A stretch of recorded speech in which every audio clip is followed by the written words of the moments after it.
Mesdames et messieurs, nous allons commencer cette conférence de presse qui sera animée par M. Papi Mboma, mais les consignes restent les mêmes.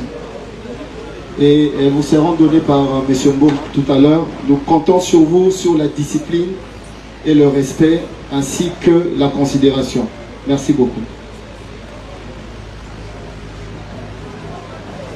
Merci, Fanfan.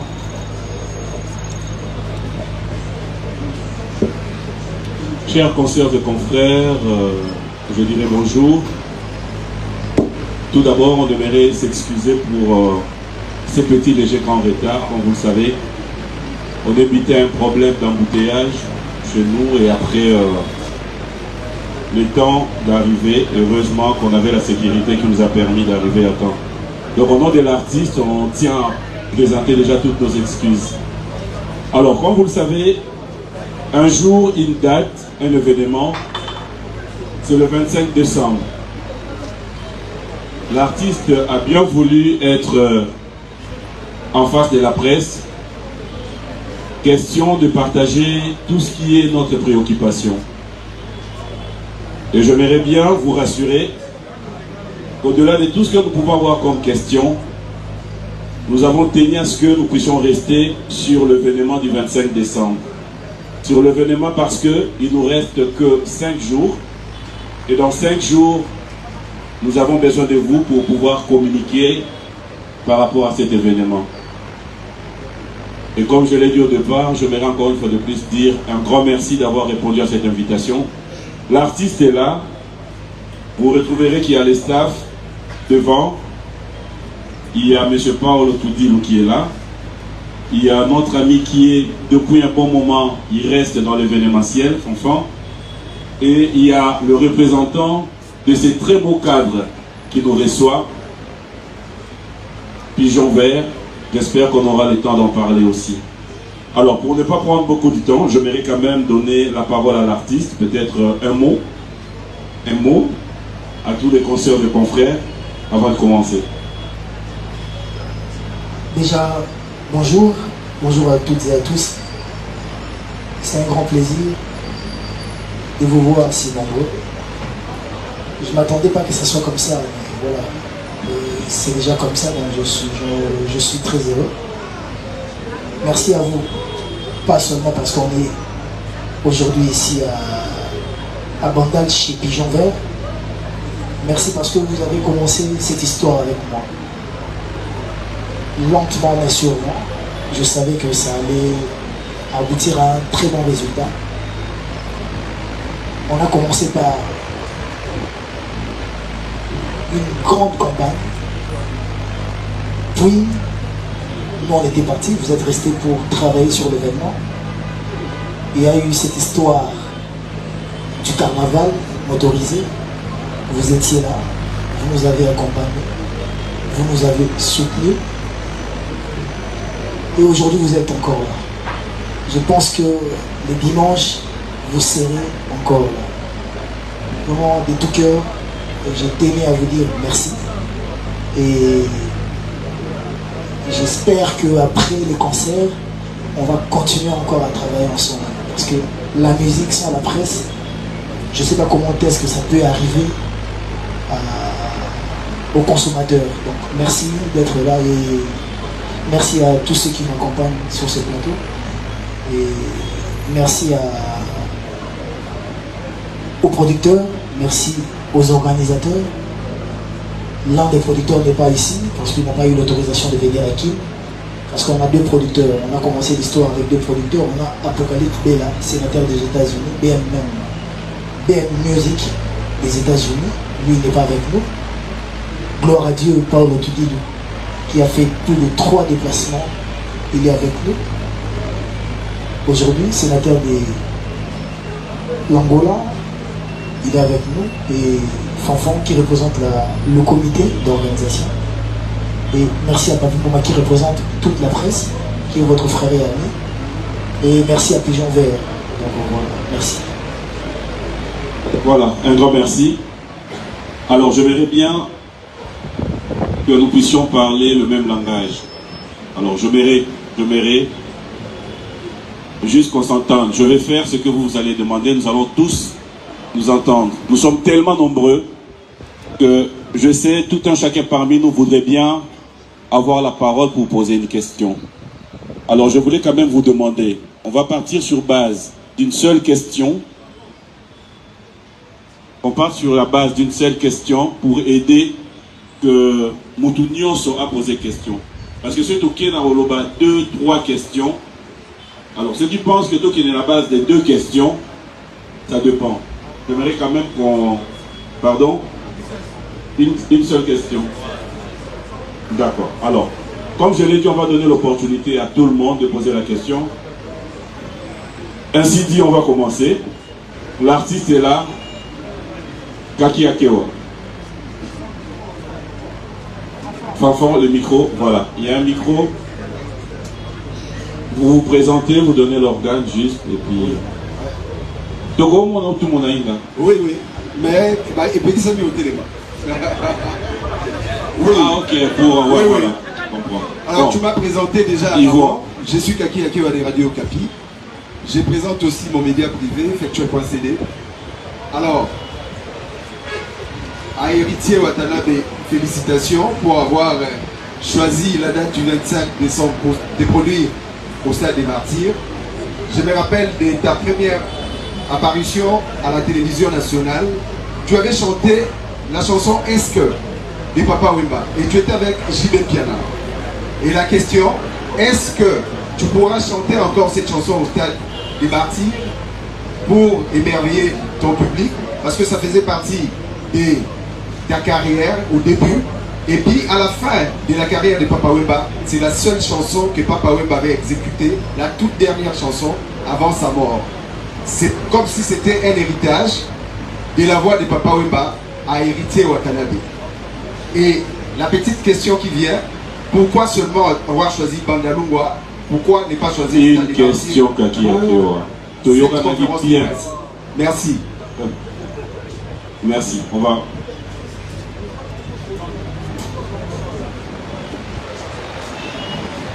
Merci. Merci vraiment. Yoro José Rolobate, donc tu es un ancien de la presse. On se connaît très très bien. Et je suis très heureux de te revoir encore. Déjà pour commencer, la chanson de Papa Wemba, parce que avant, quand moi j'ai commencé la musique, j'ai interprété Papa Wemba. Et il y a eu un moment quand je suis arrivé dans Oye Musique à Maison Mère, le phénomène Ouerasson m'a demandé de travailler d'autres musiciens. Parce que ma voix, selon lui, n'était pas trop puissante. Je devais travailler King Kester et le vieux Madilu System pour un peu rendre puissante ma voix. J'ai perdu ce timbre-là parce qu'aujourd'hui j'ai un autre timbre. Mais je ne sais pas si j'aurai le temps de chanter cette chanson au stade. J'aimerais bien le faire parce que je commençais par là. C'est toujours mieux, c'est toujours bien de faire la rétrospection et voir d'où on vient pour mieux comprendre où on est et bien préparer où on va. Je sais pas, on a vraiment beaucoup de chansons dans l'album Retirada. On a beaucoup de chansons dans l'album Miange Midemo que les gens m'imposent de chanter. Et je ne sais pas si dans un concert au Stade des Martyrs, on pourra faire plus de 10-15 chansons. Imagine si je commence à compter déjà les chansons que les gens m'obligent à faire, comme Les Ivres d'amour, Gombe la Gombe, BM, Amour véritable, Désolé, toutes ces chansons-là, Tout en noir, DDD, et j'en passe. Vous verrez que c'est compliqué d'abord. Pour le choix des chansons, je ne suis pas le seul à faire le choix. Le comité d'organisation fait le choix parce qu'ils sont avec le public, ils sont avec le fan, ils sont proches des gens. Ils entendent aussi les réclamations des autres, des gens, des fans. Les musiciens aussi, l'orchestre. Parce qu'on doit tenir compte aussi des musiciens qui nous accompagnent. Je n'aimerais pas être la seule star de l'événement parce que je ne chante pas seul. J'aimerais te dire pour clore, moi j'ai pas un groupe d'accompagnement. Moi j'ai un orchestre comme Wenge BCBG, Viva la musique, Victor Orlesson, comme Maison Mère, comme BCBG. Donc moi quand je chante, il faut aussi que les autres qui m'accompagnent puissent chanter aussi. Donc j'aimerais aussi chanter des chansons où il y a des solos vocales pour que les autres aussi puissent avoir de l'espace, que leurs fans aussi le voient, pour que tout partager et ces moments ensemble. Donc voilà. Et l'autre question c'était... Rapidement, pourquoi le choix des Vandales? Le choix des Vandales, c'est pas moi qui ai décidé. Le choix des Vandales, c'est l'organisation qui a fait ça. Mais aussi, il faut le savoir, parmi les sponsors du concert, il y a Pigeon Vert. Pourquoi aller autre part qui est resté chez soi? Parce que Pigeon Vert, c'est chez nous. Pigeon Vert nous accompagne. Pigeon Vert a mis la main dans la poche pour contribuer à l'événement. Je ne voudrais pas aller chez quelqu'un qui n'a pas contribué pour l'événement. Donc voilà le choix de Pigeon Vert. Et je les remercierai toujours. Voilà, non, on aura tout le temps, je vous promets. Le micro, s'il vous plaît. Maman. Donne à Pacho.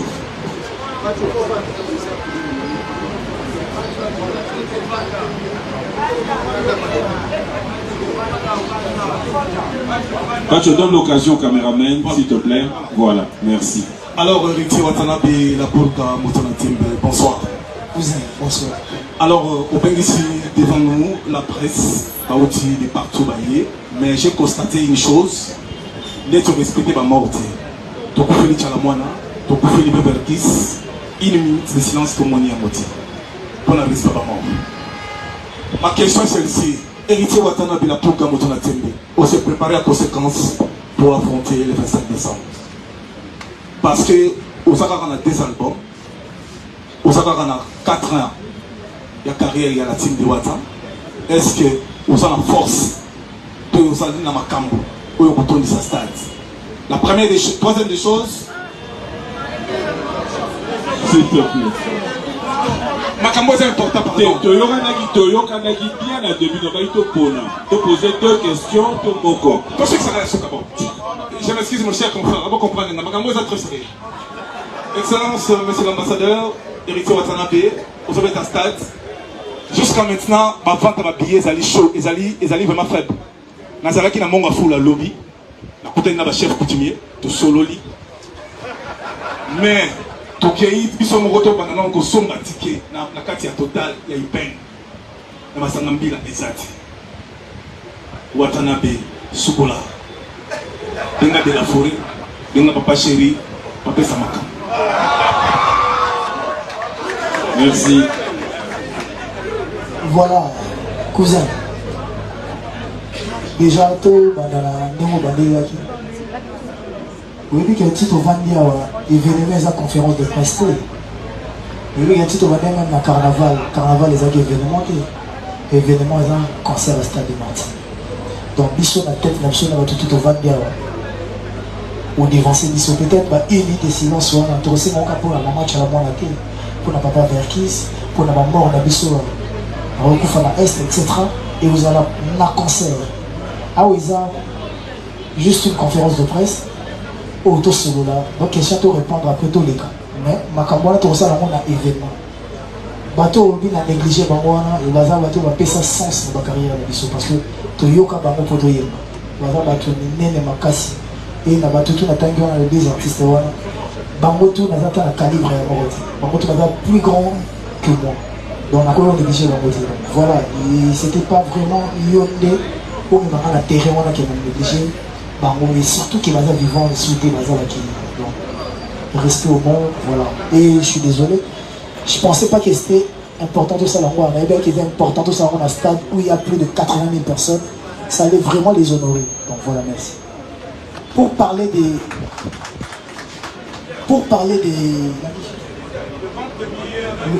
Le vent des billets, la station, il faut aussi que vous savez, c'est pas dans toutes les stations totales des points de vente des arts.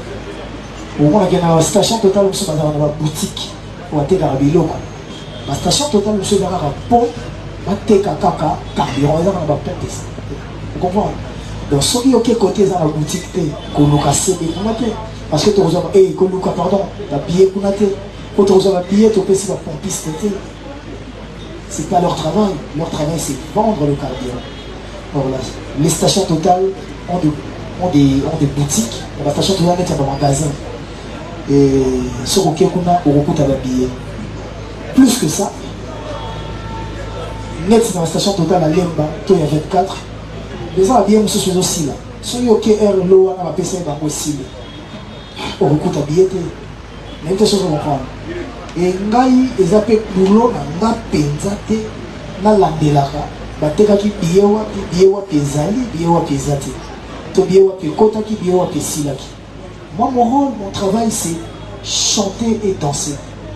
Laissez aussi que le comité d'organisation va la makamboa, parce que ceux qui n'ont pas la makamboa sont na rola na mambo instrument, na rola na mambo sécurité, na rola na mambo podium, na rola na mambo lumière, na rola na mambo écran LED, na rola na publicité, na panneau, mambo pour panneau, monsieur ce que tu foutais là, monsieur ne m'a tâté, il m'a tâté pour avoir un retard, mambo belé.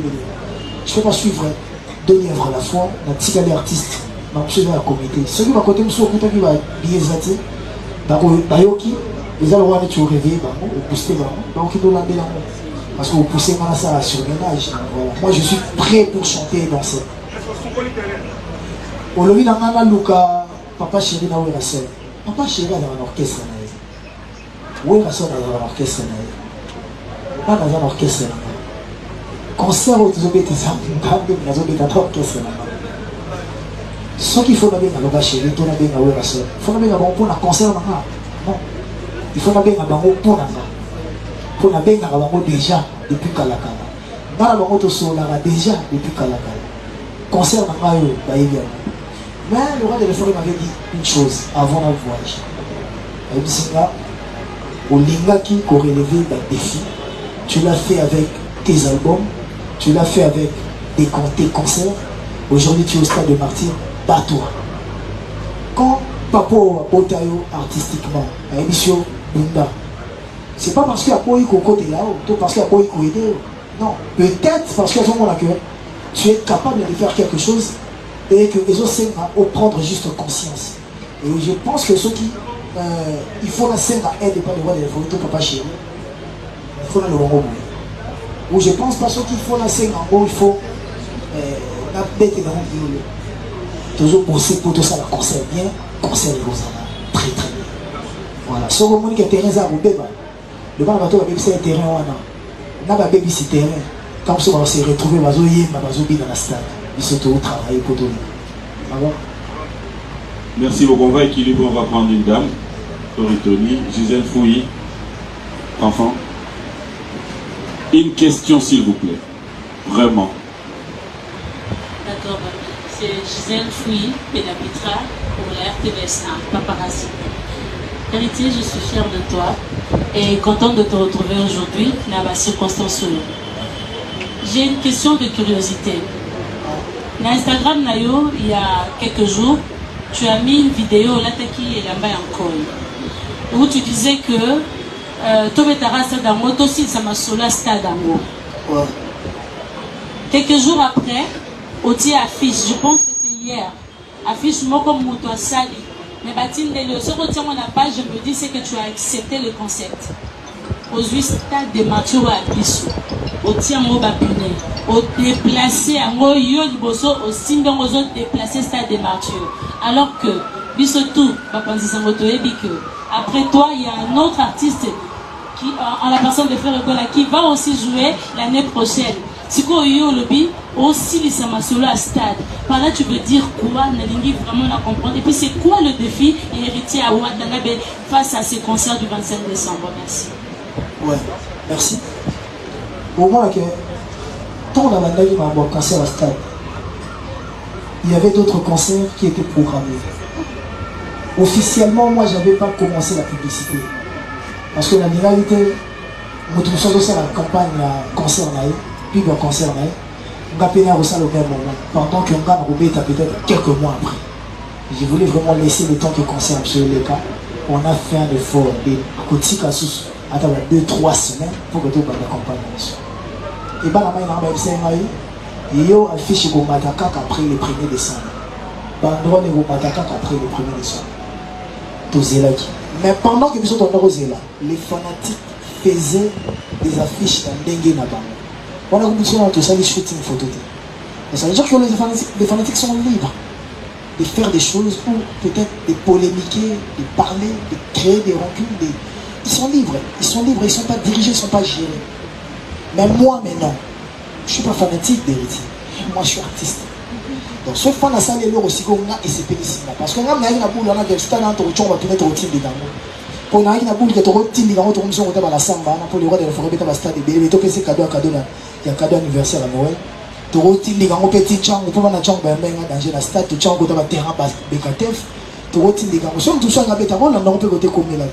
À bêta. Mais quand on dit que toi aussi ça va sur la stade. Maman, moi je vends le pain. Pourquoi tu veux que je fasse la publicité des sardines? Je vends le pain. Pourquoi on lance la publicité à spaghetti? Pourquoi on se route à la farine? Non. Moi je vends héritier. Chacun doit se vendre. Et maintenant je reste aussi conscient que le stade des martyrs n'a pas été construit pour moi seul. Et là, le stade des martyrs, il y a ma Congolais tout. Qui peut jouer, va jouer. Qui veut jouer, peut jouer. Après moi, il y aura des artistes qui le feront. Parce que nul ne pouvait croire que le 25 mois, je serai au stade. Peut-être même en février, peut-être parce que tous les Congolais, tous les esprits à continuité. Même honorable oiseau sale mandature, oiseau à continuer sur le mandat. On ne peut pas mondele, n'est pas oiseau sale ministre. Côté à mon ami, il est souki. Ministre va continuer à tenir. Il sera de tout le monde à moquer du bon côté. Fera son concert. Je lui souhaite bonne chance, comme je l'ai fait avec tous les autres. Moi, je suis un artiste au Nakota, à la terrain, monsieur. Pour moi, on a bêta. Il faut la bêta. Tant que la bête il a la bêta. Vous comprenez? Donc voilà, tant que on a un tech héritier et non pour créer ma caméra. Tout le monde pour sauver ta stade, ta stade. Mais aussi il faut se le dire. Pour bêta stade il y a facilité. Tant qu'on a annoncé on a cancer en OP, n'est pas au la stade de l'eau, n'a pas canisé là. Tant on a annoncé on a côté. Les stades, ils ont un budget si je ne me trompe pas. Il y a plus de 500 000 $. 400 000 $. Donc, ce qu'on vend de un stade, parce que sponsor a coupé ça au PTO au Ganaki. Il faut y avoir couvrir. Producteur pas autant la guerre, la publicité. Donc, on comprend que ils sont des canaux. Avant de parler des autres, on parle de nous. Et pour aussi éviter de polémiquer inutilement. Voilà, merci. Les défis pour ce concert, bien chanter, bien danser, faire un très bon spectacle. Même dans le carnaval, attendons c'est Mamango. Héritier tout autre, du stade Oyemba. Na Oyemba na niveau moro, tout autre, le niveau Bina, Corée.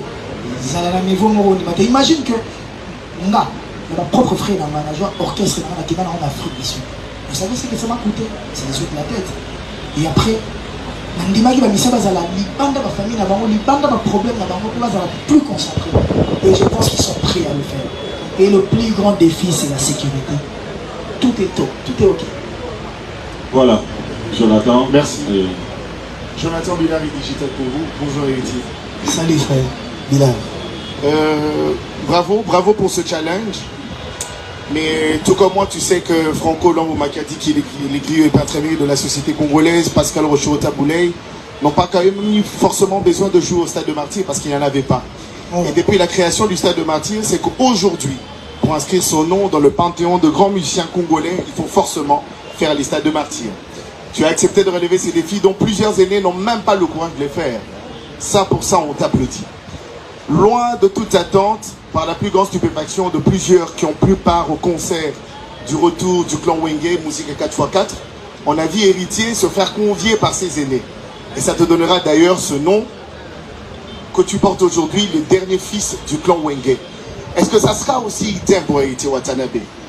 On sera très heureux de prendre part au Stade de Martyrs, d'avoir un Jibin Piana, d'avoir un Blaise Boula, d'avoir un Weranson et tant d'autres du clan Wenge sur la scène avec Héritier, tout comme ils l'ont fait pour toi.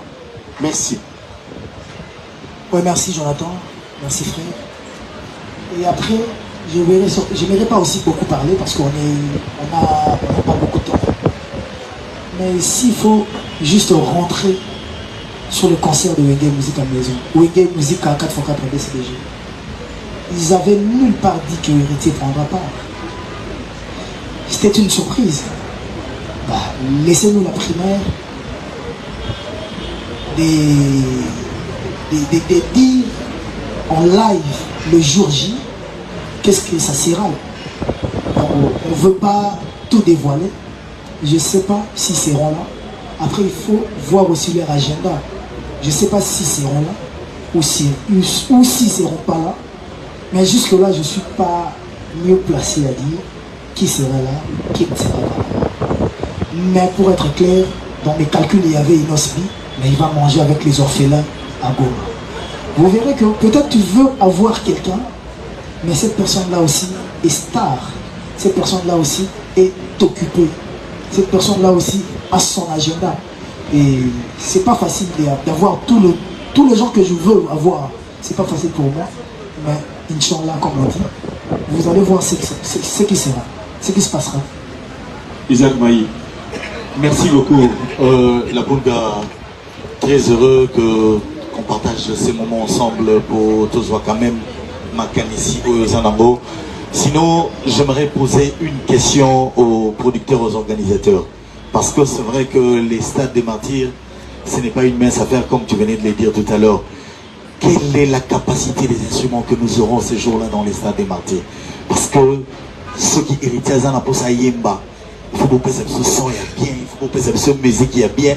Est-ce que mon colonna pourquoi il s'agit de la capacité n'yango et instrument où il met les bisous dans stade où il faut convaincre bateau capacité à lumière ni ne met les bisous dans stade où il faut convaincre bateau et puis c'est ça. Derrière je vois Koi trace pigeon vert et consort. Héritier pour un nini bas sponsor et pelé balandi au tenasima pour un si grand événement où il y a et puis la date il y a les 25 tomatos et la tout le monde attend sous la société il y a communication pénacati tomatos et la tout le monde la société Missus Yaminene, on dirait Batuba accompagné au Logoana. Merci beaucoup.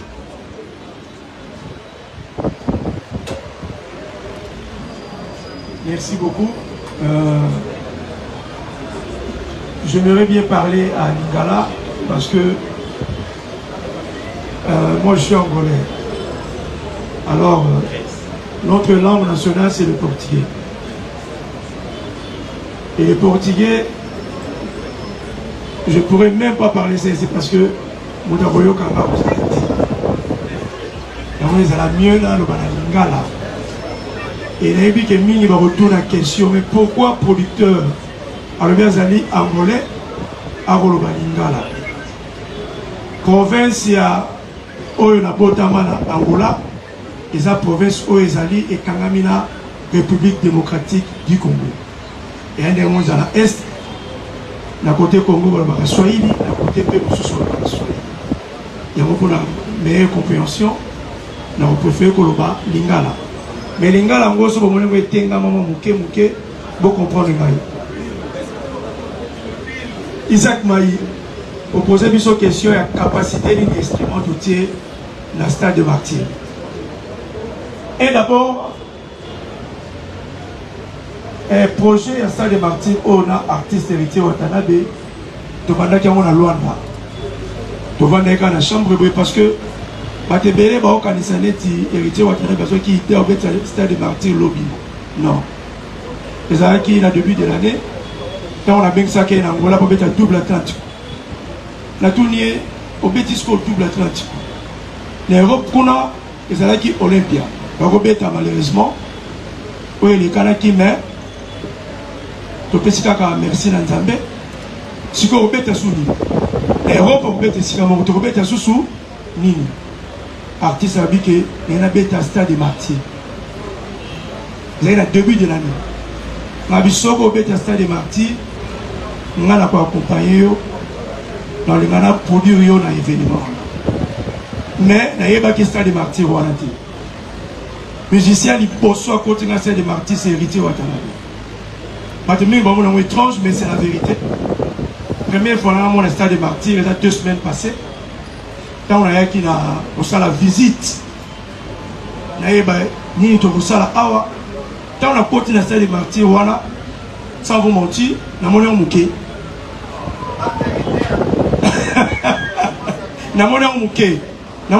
Pourquoi? Peut-être que le monde a côté 80 000 personnes, tout comme ça. Dans le sens, il y a organisation ni tout ça. Côté déjà, instrument, nous savons qui visite le Congo démocratique, nous avons remarqué que le Congo va instrumer Zalité. Le Congo va instrumer Zali. Mais tout le monde qui est instrument, na rumba congolaise. L'instrument est appelé ya. Alors, tu préfères qui qu'on soit brésilien? Mais c'est la vérité. Et là, au moment où Angolais, il y a des choses qui polémique, il y a des choses. Côté instrument, tu es brésilien, l'instrument est outil libanda.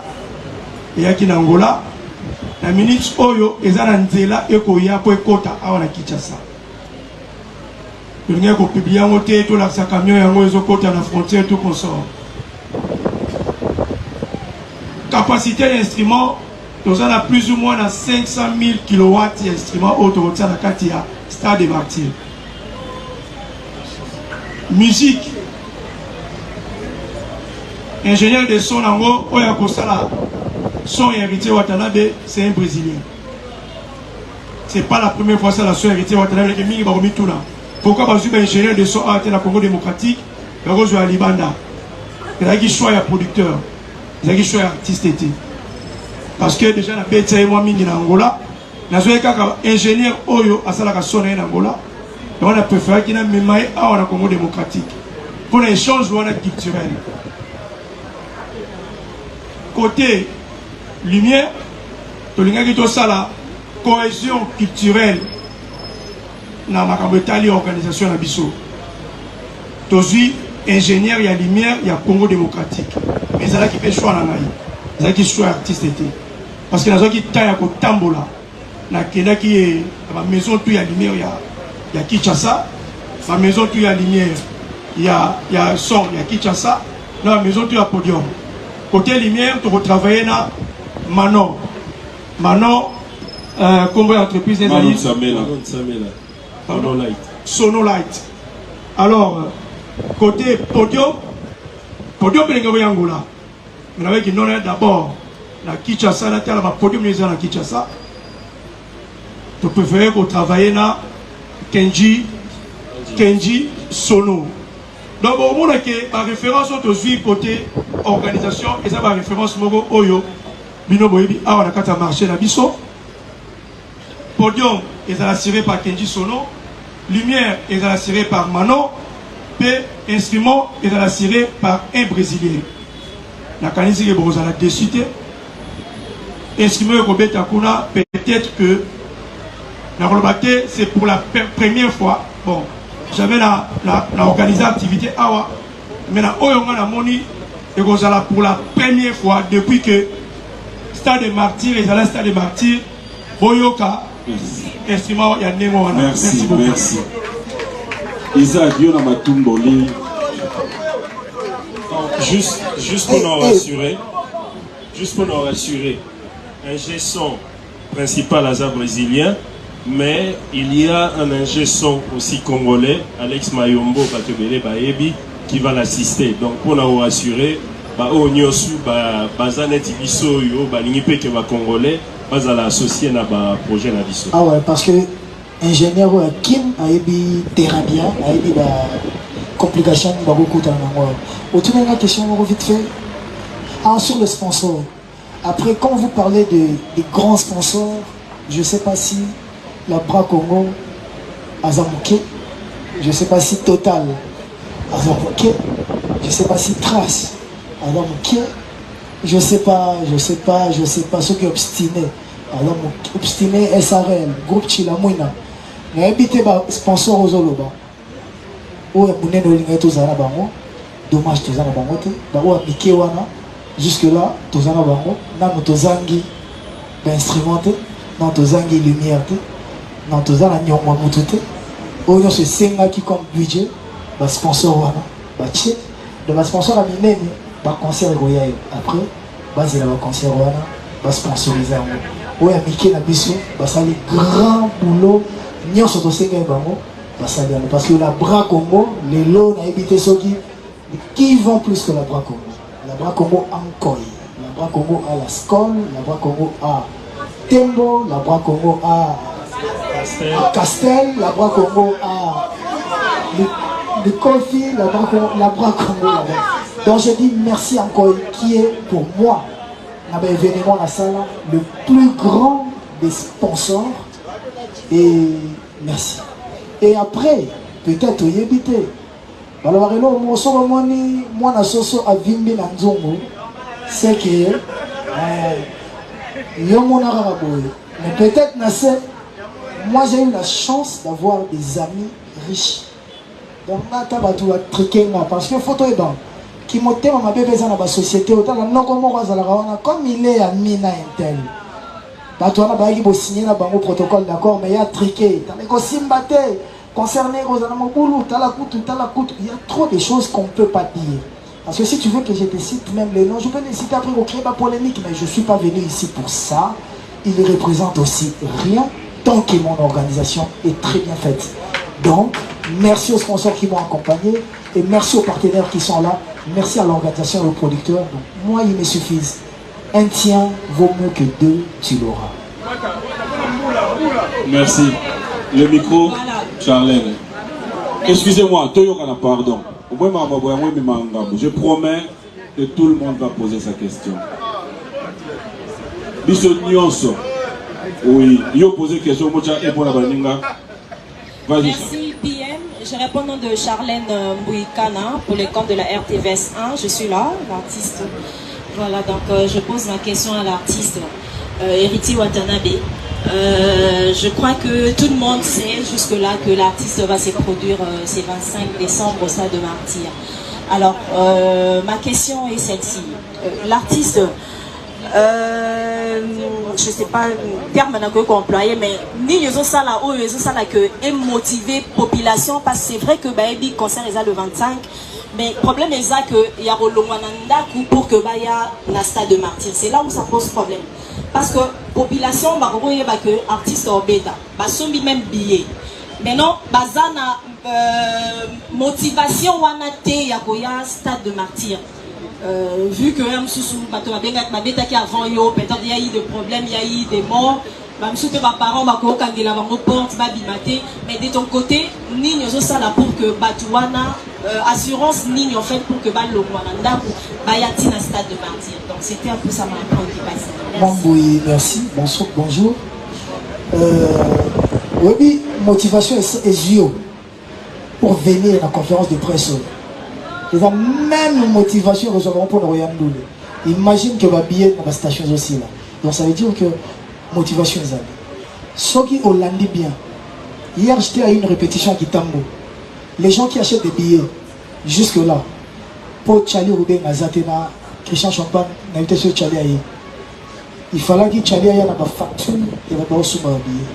Jusque là la majorité des gens qui ont acheté des billets, ils ont 100 billets, 20 billets, 50 billets, 1000 billets. Eric Mandala a acheté 5000 billets sans VIP. Sur deux temps, et il y a ils ont acheté des 1000 billets. Il y a le président William du Conseil national de la jeunesse qui a acheté 1000 billets parce que la société, ils achètent pour leurs travailleurs, pour leurs familles, sans compter la station. Vous comprenez que les gens sont motivés. Concernant les gars qui, s'il y a eu des problèmes, nous sommes photos de je crois bien que Motombo était en Canada, alors qu'il y a un concert à Golinga, mais j'ai vécu ça dans mes hommes. Pour être un concert à Siwambanda, pas de instrument, pas de sécurité. Mais quand Wera part, toute la sécurité part avec Wera. Non musicien, non fanatique, tout est en sécurité. Il faut en aller là, au Kaba, cascade. Moi qui te parle, un jour j'ai failli perdre la vie. Un concert, on s'est retrouvé dans le pan, on la lacrymogène, chaos, na mumeli. Ça arrive au moins avec mon production personnelle. Mais elle est là dans la main.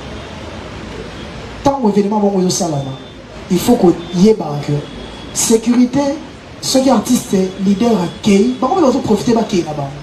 Et mingi patron de la société, la sécurité, il se comporte en star. Or, bango musana bango faut ba kenge la ndebatu. Bango musana bango faut ba battre la mili mo batu. Mbongo bazwa reza pour na sécuriser batu. La sécurité, ils sont payés pour l'avant-événement, pendant l'événement et l'après-événement. Donc là, na koyo kita podium pour na kende. Ba pe singa bato ba robinisa, mais ba tiki bato pe pour na ba canaliser ba sortie. Hier, j'ai eu la chance de parler avec Papa Silvano, notre général Kassongo. Il m'a parlé de ça aussi. Et Barossa a effort déjà. La porte nion sur le stade des martyrs est ouverte. Et Barossa n'a fait que n'engue pas accompagner Batou, n'a qu'au va sécuriser Batou pendant les concerts. Parce que pendant les concerts.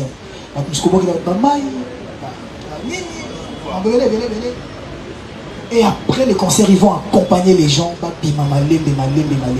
Et bah, tu peux un concert, c'est une fête. Concert, on a besoin de Noël, on va fêter en famille. Oui, et les orphelins et les chégués, ils vont fêter avec quelle famille? Leur famille. C'est nous, c'est toi, moi, eux. C'est nous, on va fêter avec eux. On avait la 2500 là-bas, on va se bien là-bas. Stade, on a fait un kangi porte dernier, ça va nous bailler des bakota, rabafroda, rabakota, tomato qui tire bakota. Donc, ils ont jour à Noël. Ils ont la fête. Ma parent regarde à moi nanaï, hier regarde à l'équipe naï, l'équipe regarde à yanaï. Tu conscientiser Karabatou que va se comporter bien.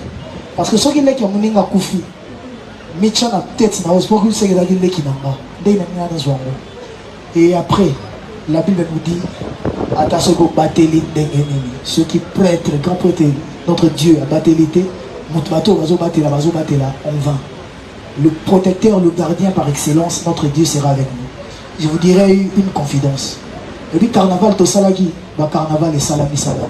Zonga n'a pas l'état la carnaval, au moins un nombre de bateaux, après vous comprendre. Mais dans carnaval, je ne dirais pas qu'il n'y ait pas eu de dégâts, la voiture est boukanaki. Mais il n'y a eu aucun mort. Pourquoi il n'y a eu aucun mort? Parce que moi, en quittant Djobour, en rentrant ici au Congo, j'avais fait un vœu à mon Dieu. J'ai dit, mon Dieu, je ne veux pas boire pendant le mois de décembre. Je ne ferai rien au mois de décembre. Oui, alors là, vécu dans la tous les jours. Il vit dans la tous les jours. Pour se sacrifier pendant eux. Je veux que l'événement dans la deux salades. Moutata Koufate. J'étais devant et j'étais sur 24. Ma voiture est toute année en moto. Un ami est venu me dire qu'il y a eu 4 morts. Je n'ai pas dit que si on a eu un bateau, on a fait l'accident, on a tout vivant, on a tout en bonne santé, tout ça, on a une répétition. Donc parce que ce que ça veut dans Zambie, il y a une battre la tout à battre là. Merci. Ok, Fanfan, tu vas vraiment m'aider. Si tu as la question Moko, on va prendre le temps. On va prendre.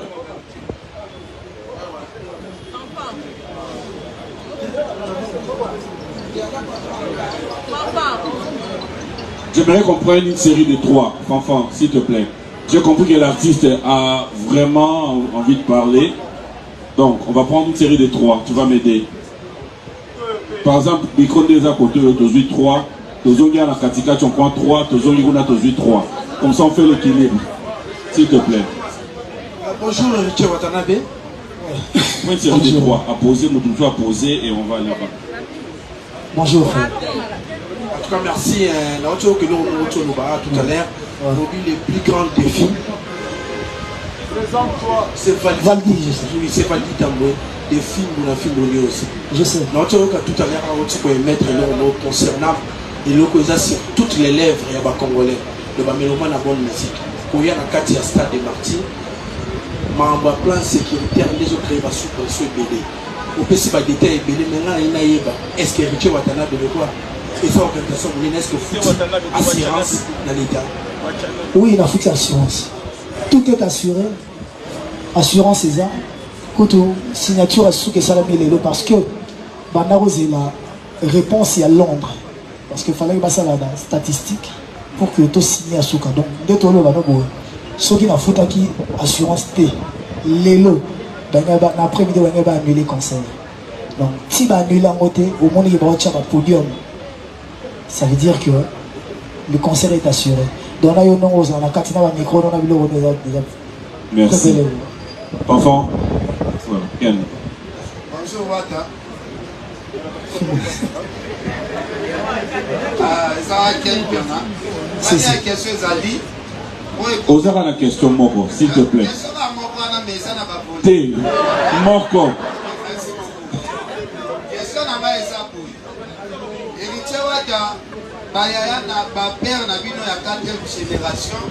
Parce que Mesiraka na stade de Martyrs comme on a Chiba beta stade ça appui stade wana tozomona ozo compter beaucoup plus na Wera JB na Adolphe Dominguez tandis que stade ya lelo ezali s'il vous plaît na répondre na elo wana pour continuer na compter na motuté parce que nazo mbappé kinga na conférence boy na bina compter na JB na Wera te bango est blessé bango peut-être bandor soutenir na CC pas soutenir Maté. Non, concernant là, c'est une décision. Naïbi pour question de mon ma réponse est que vous blessez même. Si je réponds mal et que vous blessez, papa chéri, tu viens de la forêt. Après ça, il faut même ma fanatique dans ma vie. Mais pour prendre la décision de faire mon concert au stade de Martyrs, c'était une décision personnelle. Mon concert, c'est moi à l'affiche. Pour preuve. Ah, au monde longa mututo, au monde nénété. Mais cela ne m'empêchera pas et qu'on rabaisse en rien de mettre en valeur les 2 grandes stars de mon pays, les 2 plus grandes stars selon moi. N'a pas mettre en valeur pour ma paix ma chanson, pour la vendre et voilà. Merci. Continuez là. Assili, enfant, si ça va m'attaquer. Génération, pas après les 25. Comparaison pour y a pour fallait au bêta, fallait à message pour changer la génération il y a petit déjà, il y a parce que dans les cameaux, il y a pour la s'il vous plaît, il est libre de poser sa question, on est en démocratie. S'il vous plaît, s'il vous plaît. Il n'a pas fait sa félicitation parce que au cinéma, la génération n'a pas fait banga, il y a pour poser. La stratégie ni héritier Watanabe aujourd'hui. Pour tomber la carte à Moutambo, on a été à comparaison à partir de 26. Merci frère. Quand il y a quelqu'un qui a posé question, il est vraiment très libre de poser sa question. Et il faut que vous compreniez que Motutu a Kokomo na Makambo, Negemo na Binoti. Ken, frère, Yoko Tutokoli côté Moro et Bitoé Banini. Moi je te comprends. Ken, j'ai eu à appeler un jour Boutalikasu pour lui dire que Nathalie Bino l'analyse Nabino et que le lobby qui a signé arrêt de mort et carrière parce qu'il a osé que Tchad date a sorti l'album le 18. C'était pas moi, c'était le producteur David Monceau, mais la première victime. Na Ebissam Boutalikasu, Tozano en décembre 2020, on se rappellera. Lélo Toza Lélo, Miange Midemon, frère de moi et Toza à micro, et Betato et Betate. Na signé arrêt de mort à carrière nanga. Sauf arrêt de mort, il y a carrière nanga, il y a Ngoana et même dans le stade. Pour comprendre que quand on veut bien faire les choses, on le fait. Moi, quand j'ai fait mon concert ou quand j'ai sorti mon album, j'ai visé personne. Bah, concert est bétami avant moi. J'ai dit félicitations. Moi, quand j'ai fait mon concert, ils ont n'a défié ma bétité. Ils ont défié héritier. Héritier. Est-ce que tu es capable de bien faire ou de faire quelque chose? Et dimanche, ceux qui héritiers sont capables de faire quelque chose. Maintenant, la polémique, qui ne va pas polémiquer, qui va pas lukato yemba bien, to yemba koleka, to bina bien, to ça la koleka. Mais moi, je suis mal placé, pardon, de polémiquer sur des événements pareils. Mais il faut retenir que l'idéologie, il fallait que le stade ils ont déjà fait parce qu'on est à la dernière semaine. Tozela et Coca. même carnaval et puis bato be bandolo baké tikaka carnaval ko simba te mozaï na carnaval yo moza na vidéo n'est-ce pas mais pour ça il y a une analyse dans les baguettes pour comparer si il fallait qu'il y ait un carnaval tout au tcha tcha tcha pour ça il y a une analyse quand ça vous arrange vous faites des analyses quand ça ne vous arrange pas vous ne le faites pas mais nous on est habitués frère nous on est habitués à le prendre comme ça Ken Moutouaro Inayo même Nabato Azarananga Naïsa Rabamou Ken peut-être il me vend plus mieux que peut-être Binom Sou Azarananga parce que même Nabatak Naï les autres teams Nago fanatique Nangam Sou va prouver Ken Naroye Belé donc voilà que je le prends pas mal frère mythologie Robé Tamdou les a prêts de Robé Tamdou donc on va voir après les concerts rendez-vous le 26 voilà Fanfan Fanfan c'est très important, Fanfan. Fanfan, awa, toeli wata yote. Alors, bonjour, Président. Président, Nagana Lobelo Mogo, avant toute la question. S'il te plaît, s'il te plaît, on est vraiment pris par le temps. Si, je sais. Ouais, s'il te plaît. Tout le monde a eu le temps. Non. On va pas commencer à discuter. Ok, c'est bon. J'aimerais vraiment. Ok. Outro Belo Mogo Awa, album de Bibara le 18 décembre. Moutalika so oyo bengaka, alobara ki osine arrêt de mort. Tenabi, Moutalika je tenabi na analyse na bino. Voilà. C'est moi qui ai fait la promotion sur internet de Mi-Ange Mi-Démon. Tout le monde a aimé à moi. D'ailleurs, que moi ma fête. C'est quoi dans toute la question dans moi? Ah, moi t'as beau tirer mon nom quoi de retourner. C'est quoi dans toute la question dans moi? Le président, Stade de Martyrs n'a déjà c'est sali plein. Parce que promotion est à malamou, stratégie est à malamou. La maison de production et vous l'artiste. Vous s'arrangez d'énémini. Après concert ou pendant les concerts, vous kili mobimba et vivre live na yo. Pardon, Nabandeli. Maison de production. Na yo moko staff na yo artiste. Vous s'arrangez comment? Pendant les concerts ou après les concerts, Moukili Mobimba au bazo s'attendre à concert wana pas vivre événement en live. Soit parce que ma concert est belé betami et l'équipe kakaboé tout monde version propre dans votre. Est-ce que nous arranger Moukili va vivre live dans mon to version propre dans moi après événement to comment parce que l'eau connaît qui est déjà pas batou. C'est ça ma question. Merci beaucoup. Merci Mouta. Déjà un événement dans la trace, une grande chaîne dans la visibilité mondiale. Je pense que vous allez bien. Après pour les images, Fanfan, pour les images il y a. Bon, il y a trace. On a une équipe qui travaille. Il y a une équipe aussi qui. C'est allé live sur le net parce que peut-être qu'à Tony par rapport il y a net. Dans une équipe il y a captation, il y a événement. Donc, reçoit son, la qualité, c'est pas pour rien que le producteur aïe na matos il a jeté. Tu reçois son, ceux qui inquiétude et à côté on a l'ongola yango parce que tu as à disposition. Reçoit en live sur le net et après, après événement parce que stratégie d'ambition à travail est avant, pendant et après. Et ce dans tous les aspects organisationnels. On a encore le banaro, ça va détailler sauter, sinon comme on dirait, tu peux si promesse aux Zoloba.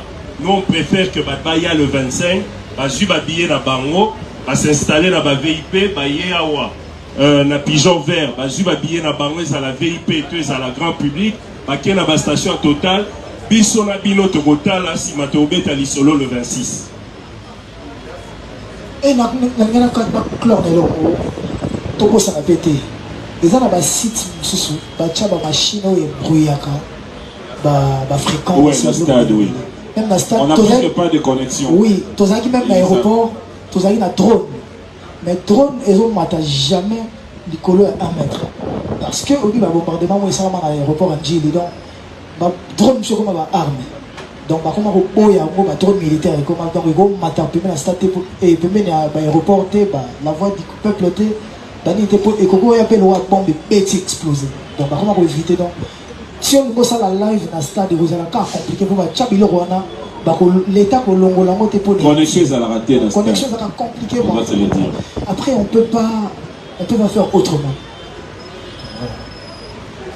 Fanfan.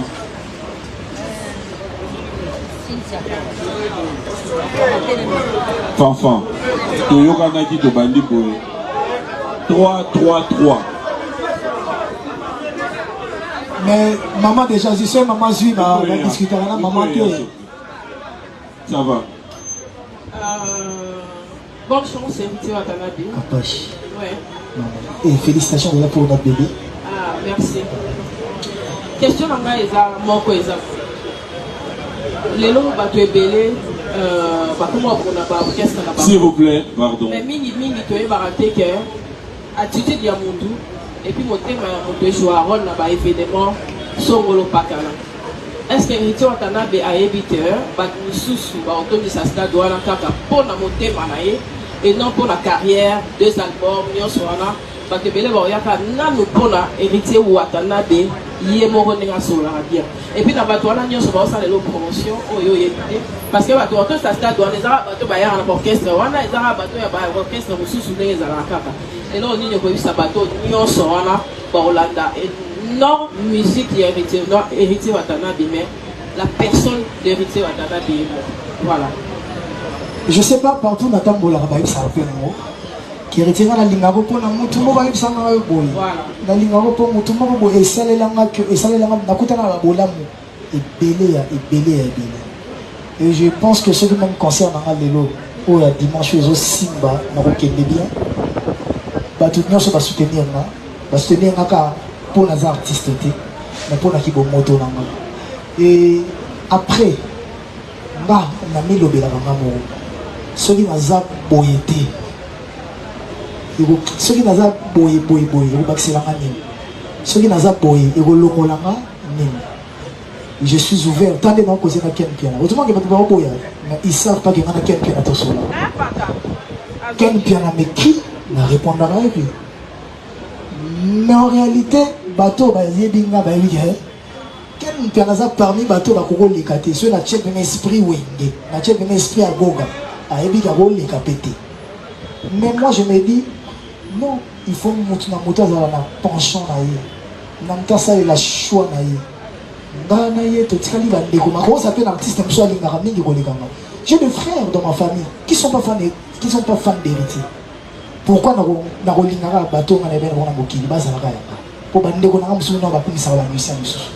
Donc la famille se okuta muta vita okuti muta imana okuti muto ya renaissance okuti muta bilima eza choix. Mais même à tous les mots, tu as bongo. N'attends sur le lot qui musique m'a parlé. Au Tchaki Radio, je pense pas qu'il y a une musique à artiste. Bon, tant que pour une musique à Moutoum, tu calcules même pas. Mais Bex n'a aucun avis.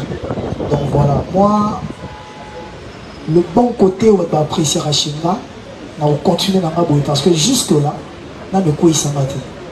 Et orgueil, qui danger, qui monnaie, n'a mon arrêt là pour apporter les matés. Na bima banda 1998 99 bataye banga na Kinshasa til le lokombo na ngeta mama. Donc toke de ka butaba mpaka na zarana ba imagine. Merci. Voilà. Bato la banderole les belé na Kinshasa eza onga na maticité. O batukutu na yebi mutu na makolote.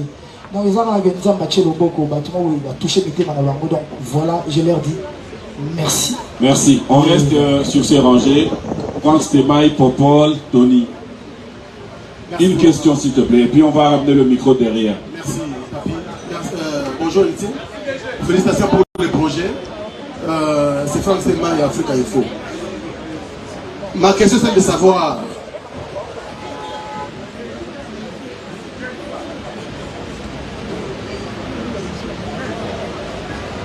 S'il te plaît, vas-y. Ok, Héritier Wata, bonjour et félicitations pour le projet. Oh, c'était mal.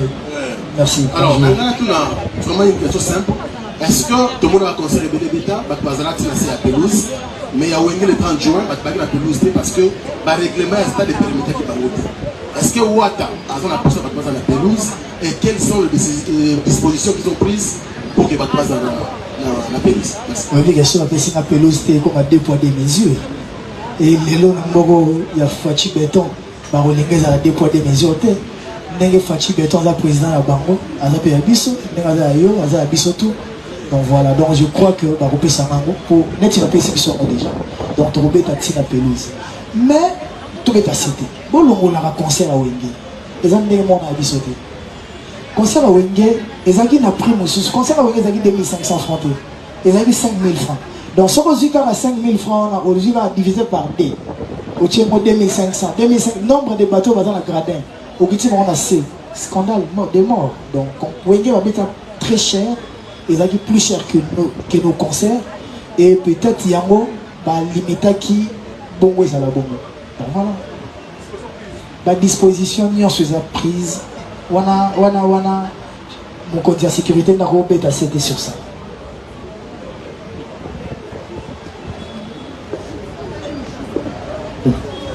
Ok, bonjour à tout le monde.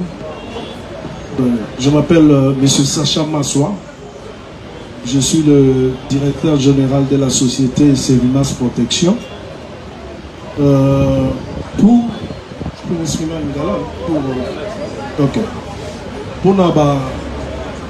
notre concert sur le plan sécuritaire, nous sommes une société qui a déjà l'expérience sur event et stade, à qui on ne va pas travailler déjà seul. Je vais mettre un point sur ça pour Batunoso Bayeba. Le patron de l'événement du stade, c'est la police premièrement. Nous, en tant que société et à gardiennage, nous venons faire l'appui à la police. Déjà, on a des points du Bosso Batoubaïeba. En passant, nous saluons notre général, le général Kassongo, c'est lui qui est le responsable. Donc nous, la société du gardiennage, on va travailler en collaboration avec la police. Même ce jour-là, c'est la police qui va chapeauter l'opération. Nous serons là pour écouter l'ordre qui sera établi par la police. Donc, pour le plan, c'est dans stade, dans pelouse. Donc, pelouse, et vous allez juste pour la VIP. Et tous ces VIP, on aura